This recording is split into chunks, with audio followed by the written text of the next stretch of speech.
एक सम्राट ने अपने दरबार के सबसे बड़े धनुर्विद से कहा कि अब तुझसे बड़ा धनुर्विद कोई भी नहीं, तो तू घोषणा कर दे। राज्य में अगर कोई प्रतिवादी ना उठे तो मैं तुझे राज्य का सबसे बड़ा धनुर्विद घोषित कर दूं। द्वार पर खड़ा एक द्वारपाल यह सुनकर हंसा, क्योंकि धनुर्विद ने कहा कि घोषणा का क्या सवाल है, कोई भी धनुर्विद नहीं जो प्रतियोगिता में मुझे हरा सके। द्वारपाल को हंसता देख धनुर्विद ने उससे पूछा, तुम हंसे क्यों? तब द्वारपाल ने कहा, तुम्हें धनुर्विद्या का आता ही क्या है? एक आदमी को मैं जानता हूं, पहले उससे मिल लो फिर घोषणा करना। धनुर्विद ने कहा, ऐसा आदमी कैसे हो सकता है जिसका मुझे पता ना हो? द्वारपाल ने कहा, जो तुमसे भी बड़ा धनुर्विद है उसका किसी को भी पता नहीं होगा। तुम घोषणा करने की जल्दी मत करना, मैं तुम्हें उस आदमी का पता देता हूं, तुम वहां चले जाओ। वह धनुर्विद द्वारपाल के बताने पर जंगल की तलहटी में गया, जहां उससे भी कुशल धनुर्विद रहता था। वह जो सबसे कुशल धनुर्विद होने की घोषणा करने वाला था, वहां 3 दिन ठहरा तो उसे पता चला कि धनुर्विद की यात्रा तो अभी शुरू भी नहीं हुई। फिर 3 साल तक उसने उस आदमी से धनुर्विद्या सीखी जिसका किसी को भी पता नहीं था।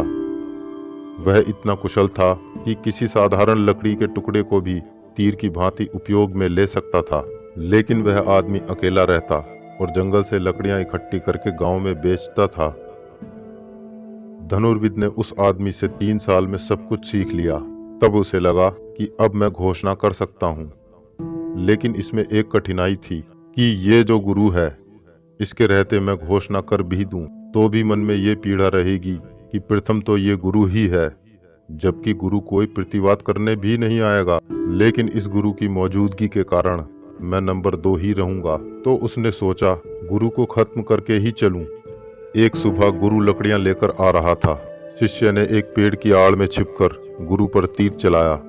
गुरु ने तीर को अपनी ओर आते देख लकड़ी के बंडल से एक टुकड़ा निकालकर तीर की तरफ फेंका। वो लकड़ी का टुकड़ा तीर से टकराया और तीर वापस लौट पड़ा और शिष्य की छाती में जा लगा। फिर गुरु दौड़ते हुए आया, उसने तीर निकाला और शिष्य से कहा कि ये एक कला मैंने तुझसे छुपा रखी थी, जो अब तुझे बता दी, और अब तुझे मुझे मारने की जरूरत नहीं पड़ेगी।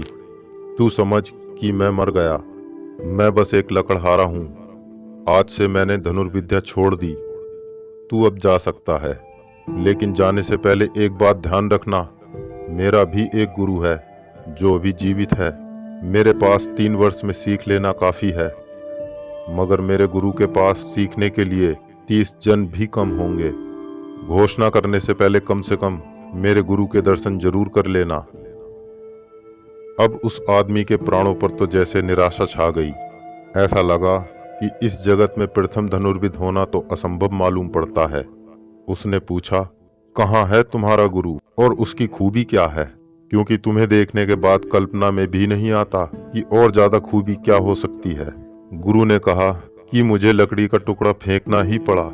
एक छोटी वस्तु का प्रयोग भी मेरी धनुर्विद्या की कमी है। मेरे गुरु की आंख भी तीर को लौटा सकती थी, उसका भाव भी तीर को लौटा सकता था। गुरु ने ठिकाना बताते हुए शिष्य को पर्वत पर जाने को कहा। वो आदमी पर्वत की यात्रा पर निकल गया। उसकी सारी महत्वाकांक्षाएं बिखर गईं। उसने पर्वत पर जाकर देखा तो वहां एक बूढ़े आदमी के सिवा कोई भी नहीं था। उसकी कमर भी झुकी हुई थी। युवक ने बूढ़े आदमी से पूछा, क्या यहाँ कोई प्रख्यात धनुर्विद रहता है? मैं उसके दर्शन करने आया हूँ। बूढ़े आदमी ने कहा, जिसकी खोज में तुम आए हो वो मैं ही हूँ, लेकिन तुमने धनुष क्यों टांग रखा है? युवक बोला, धनुष के बिना धनुर्विद का परिचय ही क्या है? बूढ़े ने कहा कि जब धनुर्विद्या आ जाती है तो धनुष की कोई भी जरूरत नहीं रह जाती। इसकी जरूरत तभी तक है जब तक धनुर्विद्या नहीं आ जाती। तू सोचता है तेरे निशाने अचूक हैं? युवक बोला, बिल्कुल अचूक हैं, 100 में 100। अब इससे ज्यादा और क्या हो सकता है? बूढ़ा हंसा और बोला, ये सब बच्चों के खेल हैं, तू मेरे साथ आ। वो बूढ़ा उसे पर्वत के किनारे ले गया जहां मीलों गहरी खाई थी। वो बूढ़ा एक शिला के छोर पर पंजों के बल खड़ा हो गया। फिर युवक से कहा, तू भी मेरे पास आकर इसी तरह खड़ा हो जा। युवक ये दृश्य देखकर बोला, इतनी खतरे की स्थिति में मेरे हाथ पैर कांपते हैं। बूढ़े ने कहा, जब हाथ पैर कांपते हैं तो निशाना सदा हुआ हो कैसे सकता है? अगर हाथ कांपते हैं तो तीर तो हाथ से ही छूटेगा। तेरे निशाने लग जाते होंगे उन लक्ष्यों पर जिन्हें तू चुनता है, जो काफी बड़े होंगे, जिन पर थोड़े कंपन के बावजूद निशाना लग जाएगा। लेकिन अगर तू घबराता है और तेरे हाथ कांपते हैं तो तेरी आत्मा भी कांपती होगी। वो कंपन कितना भी सूक्ष्म हो, जब वो पूरी तरह खो जाता है तब कोई धनुर्विद होता है, और जब वो कंपन शून्य हो जाता है तो धनुष बाण की कोई भी जरूरत नहीं रह जाती। उस बूढ़े ने आंखें ऊपर उठाईं। आकाश में बहुत से पक्षियों का झुंड कतार में उड़ रहा था। बूढ़े के आंखों को नीचे करते ही पक्षियों की कतार नीचे गिर गई। फिर बूढ़े आदमी ने युवक से कहा, ये ख्याल जब आत्मा कांपती ना हो कि नीचे गिर जाओ काफी है। ये भाव तीर बन जाता है। यदि मनुष्य अपने ध्यान को एक बिंदु पर केंद्रित करने में समर्थ हो जाए तो कंपन शून्य होने लगता है और उसकी समस्त ऊर्जा केंद्र पर एकत्रित हो जाती है।